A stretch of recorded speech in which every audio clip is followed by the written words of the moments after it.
poésie. À vous la poésie comme l'onde aux fontaines. Le livre d'Hermann.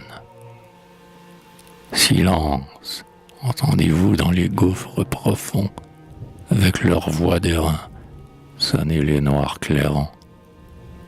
La vision me prit dans la grande ombre morne, et par-delà les temps, les cieux qu'à rien ne borne, nous allâmes tous deux.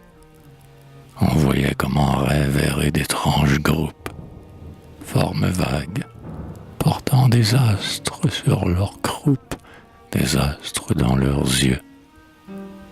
Dans l'éther, on sentait planer l'amour immense, une effluve suprême, une âme, une puissance emplissait l'infini.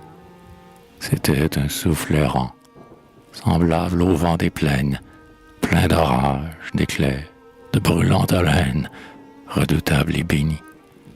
Il grondait dans les flots, dans les forêts profondes, dans l'abîme des cœurs et les gouffres des ondes, appel mystérieux.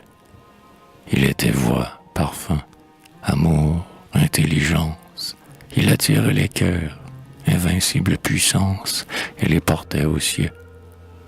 Oh, comme il était beau ce rayon des étoiles! Oh, comme il était doux et léger dans les voiles, cet orage divin! Et les lueurs disaient une hymne parfumée, tandis qu'harmonieux, dans la nuit enflammée, montait le chant sans fin. Partout le ciel avait des splendeurs inconnues. Une aurore nouvelle éblouissait les nues. Les cieux disaient « Planez, envolez-vous », disaient les aigles aux colombes. « Venez », disait l'azur. « Venez », disaient les tombes. Et tout disait « Aimez ».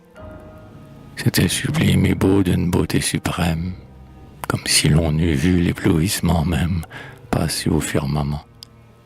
Et partout on sentait une âme universelle, portant esprit, parfum, chant, azur sur son aile, être sylphe et géant. Ce souffle créateur, c'était la poésie.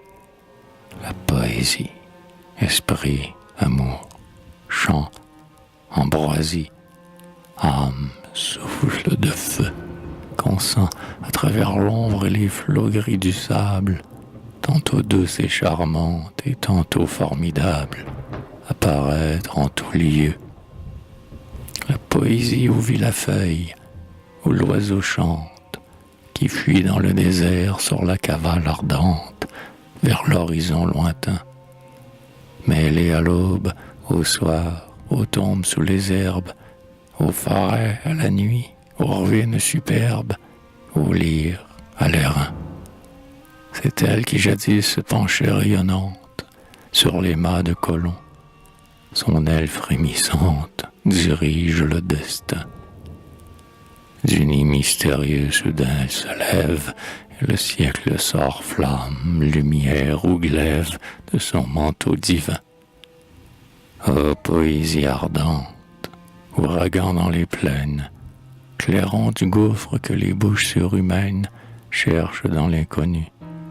Je te salue, auguste et suprême puissance, fanal mystérieux qui brille, flamme immense, quand le temps est venu. Je te salue, assise au-dessus des grands astres, de l'éternité sainte étoilant les pilastres. Esprit éblouissant, c'est toi qui, sous le nom de liberté, dans l'ombre, guide l'humanité. C'est toi qu'austère et sombre voit le prophète ardent. Et nous tous ici-bas, lévites ou grands prêtres, qui regardons passer dans les branches des êtres les noirs frémissements, soyons grands, soyons fiers, nous qui sommes poètes. C'est un sacre versé dans l'ombre sur nos têtes, un sacre sur nos chants. L'esprit se tut, partout s'éteignait la lumière, et le vent froid des nuits passait sur la bruyère.